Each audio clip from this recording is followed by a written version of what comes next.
For some reason, my head is just super loose. I don't even know where it just went.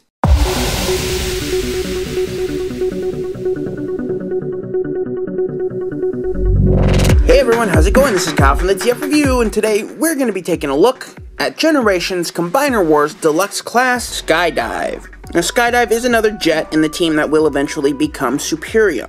And believe it or not, this is his jet mode. Much like Fireflight, he's a little fat, unfortunately. He does still suffer from exposed arms kind of on the side. I feel like they just didn't really try to do anything in terms of jet mode. And he doesn't have any front landing gear. They've also just kind of disposed of that. Overall, the jet mode really isn't kind of anything to write home about. It's just a basic jet mode that sits and looks like a jet. The transformation into leg mode is actually very simple. All you need to do is unpeg them. And for some reason on mine, you do need to unpeg these back panels first before you can lift the nose cone up. But then after you do that, you just want to pull it back so you can lift the combiner ports forward. And it's probably also best to flip the head around. For some reason, my head is just super loose. I don't even know where it just went. And I'm not sure why it's like that. I think you need to stick it. Then you can go ahead and click these legs back in. We don't really want to do anything with the arms. They're just kind of going to be stuck down there. And now we can peg the front of the jet back into his back. Lastly, we just take his wings, fold them up, and we also want to take his little foot, which is molded to look like a rocket launcher, and just peg it in like that. And there is his leg mode, and it's a leg mode. Nothing too fancy. I do like the gold detailing on the side, but yeah, apart from that, that's basically it. Now, to get from leg mode to robot mode is pretty easy. Let's first get rid of this, and we can unpeg the arms. Now we can unfold his legs. And his legs fold out exactly like Firefly's. Again, you just want to make sure that these two pegs are lined up properly. Alright, and put this peg into that hole. And do the same on this one. And we're nearly there. Now what we can do is we can flip his head out, and make sure the combiner port is flush, and fold his wings back. And then now, which is kind of unique, we take his wings, and they're on this pivot joint, and they just pivot upwards, and they lock into place. Pivot upwards, lock into place. Ooh, careful. And we also want to fold his arms up and out.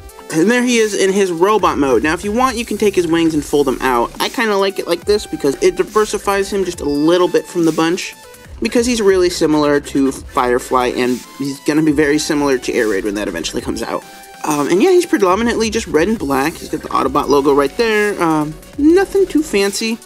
For articulation, his head is on a ball joint, and I mentioned that it's loose, and it comes off very easy, but it's on a ball joint and can look kind of any which direction. For his arms, you do need to fold his wings back just a little bit, but they can rotate 360, and do have upper thigh swivels. They're not on ratcheting joints, and this is because of the arm mode transformation, which I'll show a little bit later. It does kind of something a little bit unique. No hand articulation. He has a waist swivel. His legs aren't ball joints, bend at the knee, and he doesn't have any feet articulation, even though they are molded in a way so that it can always hold in a stance. And yeah, like I said, he has a nice robot mode. It's nothing spectacular.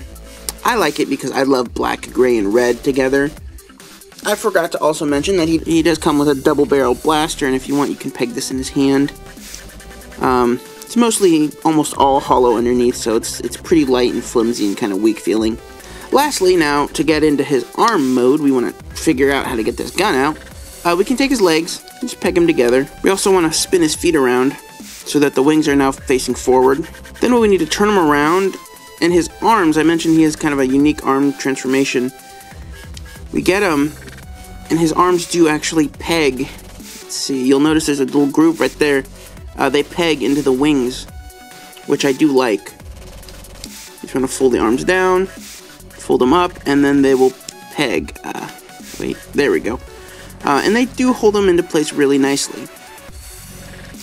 Do the same on this side. Fold it around. And wait for it.